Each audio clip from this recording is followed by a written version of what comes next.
কষ্টই বোঝে না, থাকতেও পারছি না, থাকতেও পারছি না। Hope you enjoyed. By the way, আপনাদের পেপারস রেডি। এই নিন, ডিলটা officially done. Thank you sir.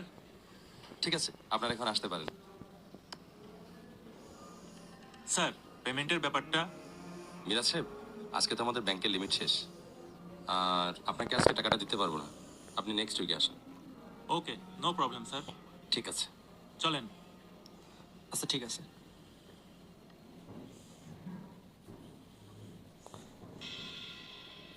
Miraj সাহেব, আমরা এই সপ্তাহে একটু ঝামেলায় যাচ্ছি। হ্যাঁ, আপনি নেক্সট উইকে আসেন, বিলটা পেয়ে যাবেন। আর কিছু মনে করবেন না, এক কাপ চা খেয়ে যান। না স্যার, ঠিক আছে। আচ্ছা। স্যার, আর 7 দিন পর ফোন দিলাম, আপনি আবারও পেমেন্ট দিতে দেরি করছেন। এভাবে তো সময় নষ্ট হচ্ছে স্যার। মিরাজ সাহেব, বিষয়টা একটু বোঝার চেষ্টা করুন। আমি একটু দেশের বাইরে আছি, দেশে এসে আপনার পেমেন্টটা দিয়ে দিব, ঠিক আছে? আচ্ছা ঠিক আছে স্যার। এটা সুন্দর করে কাজ শেষ করে আমার কাছে কালকের মধ্যে টেবিলে জমা দিবেন। স্যার। ওকে? জি স্যার। থামেন। ঠিক আছে? জি, স্যার। ওকে, আসো। কি জন্য বলছিলেন? সরি স্যার, বাট আপনি আমাকে এভাবে ইগনোর করছেন কেন?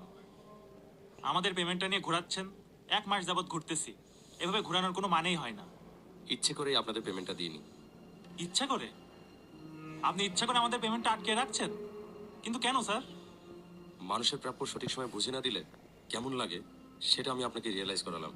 আপনি যেদিন প্রথম আমার অফিসে আসলেন সেদিন রিক্সায় এসেছিলেন, মনে আছে আপনার? রিক্সাওয়ালা আপনার কাছে 200 টাকা পেত, আপনি দিয়ে আসেননি। আপনি তাকে আশ্বাস দিয়েছিলেন টাকাটা ফেরত দিবেন, কিন্তু ফেরত দিতে যাননি। স্যার, আপনি এসব কিভাবে জানেন? কোথা থেকে জেনেছি সেটা বড় বিষয় না। এটা কি আপনি ঠিক করেছেন? উনি যদি এই 2.5 থেকে 3 ঘন্টা রিক্সা চালাতে পারতো তাহলে অবশ্যই ওনার দিনটা ভালো যেত। আপনি ওনার রুজি নষ্ট করেছেন ওই দিনের। আসলে স্যার, 200 টাকার ব্যাপার তো, এই জন্য মাথায় ছিল না। আমি ওই রিক্সাওয়ালাকে যেখানেই পাই, যেভাবেই পাই, খুঁজে বের করে ওকে 200 টাকা দিয়ে দিব। তার আর প্রয়োজন নাই। আমাদের অনেক সকালে অফিসে আসার সময়